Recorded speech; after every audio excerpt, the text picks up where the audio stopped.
Team, please, your team name. I'm Mireia, and my team members are Hidde and Oscar, but they're not here today, unfortunately. So I'm the only one. Oh my gosh, so you're going solo today? Yes. Oh my word. So how does it feel when your teammates aren't here? Do you feel inspired to meet up with other people, or do you feel inspired to just get it on or to do my part, and when they come back I can say, look what I've done? How do you feel with them not being here? When the day started, it was a little uncomfortable, but after a while I started connecting with other people, and I heard other ideas. Also, one group is working on a music idea. I can also help them with their ideas. So yeah.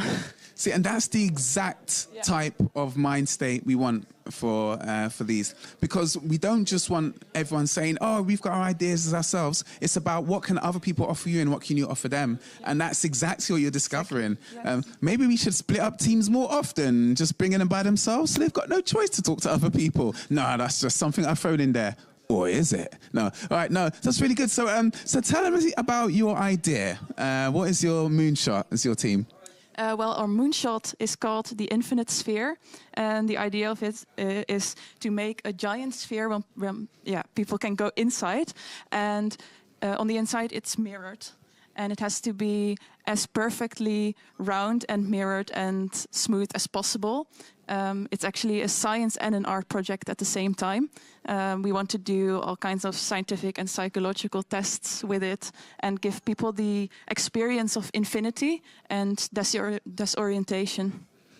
And so where did the idea come from? It actually started long before Moonshots, because I always wondered... I always ask myself strange questions and philosophical questions. And this was one of them, actually, what would happen inside a sphere mirror. Oh, my gosh. And so what would happen? What types of things might happen?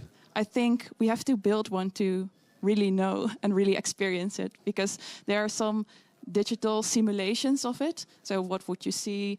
And then, you see a computer simulation, but I think it's different when you are actually inside the sphere. It gives a different experience. I think it's more like, whoa, what's happening? No, but I'm really curious. Like, do you have any ideas? Like, has anyone ever done some research on what you'd see or what you'd hear, or the types of things you'd feel, or like the experiences? Has anyone ever? Not that I know. I searched for it on the internet if someone did this before, but I couldn't find anything except the digital simulations. I found one video on YouTube.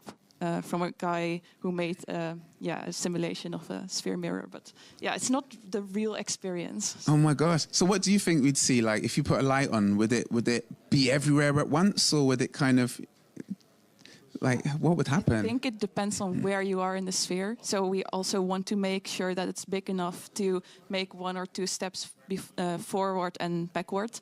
So I think that the image will flip in the middle, because when something is curved, like the mirror is curved, you have a flipped image of yourself. So I think, that's a weird experience to see. Wow. I wonder if you'd be able to look over there and see the back of your head and the side of your head.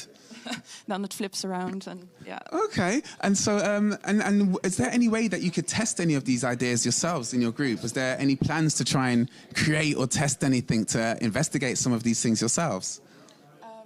Sorry, what exactly do you mean? So are you going to create or make anything to test some of these ideas to see what might happen in this situation? First, we want to create a prototype, like a little version of the sphere, and we can already do some tests with it. And then after that, we can think about making it bigger. So, like, more people can join in the sphere. Okay, so I'm going to do the classic hows, whys, whens, whats and wheres. So the why question would be, why would this be useful? So if someone wanted to spend some money on it, it was like, how would you persuade? Now, it can be a wacky idea that no one wants, but how would you persuade them that actually this is something you need in your life? This is something you should spend money on? Yeah, I think the answer is the curiosity, mostly. Okay, Yeah, we are curious creatures as humans. And yeah, that's also the reason why we want to explore space. Like, what is the purpose of it? Yeah, it's because you're curious and you want to know things. So I think that's also the case with this project. Yeah, and a question I've got, it's probably a silly question. How would you breathe? How would you breathe? Like, yeah, is it like going to be a solid sphere where you're stuck inside and you're like... breathe. Yeah. I understood. Yes, breathe. okay. Yeah. No. Yeah. Well, we want to create actually two halves of a sphere, because I think that's more easy to make than one entire sphere with like a door in it. That's hollow on the inside. It's difficult to make. So we want to create two halves and then put it together. Well, we still have the problem of the lines you will see on the inside. So we're not sure yet how we're going to solve that problem. But yeah. Yeah, it's interesting because without gravity, I wonder what shape things hold. Because if you took a ball, a raindrop has a raindrop shape because of the wind and air. But in space, without all of that stuff, what shape would a ball... Would you get a perfect sphere if you left something there by itself long enough? Could you do anything with that? Freeze it, and then, I don't know, wacky ideas. Has anyone got any wacky ideas? Do you know any way they could solve this? Have you actually found any ways that you could solve this, or is it really... Well, there was this one person earlier this day who told me about a material that can fix itself.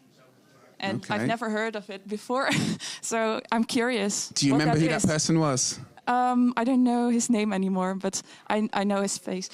Okay, so if anyone was that person, please do find Maria and let her know what was that material. And if anyone else has any other ideas, please do remember to share and collaborate with each other. So before you go, I've got to ask the all-important question. Please pick a number between 1 and 49. 48. 48, okay.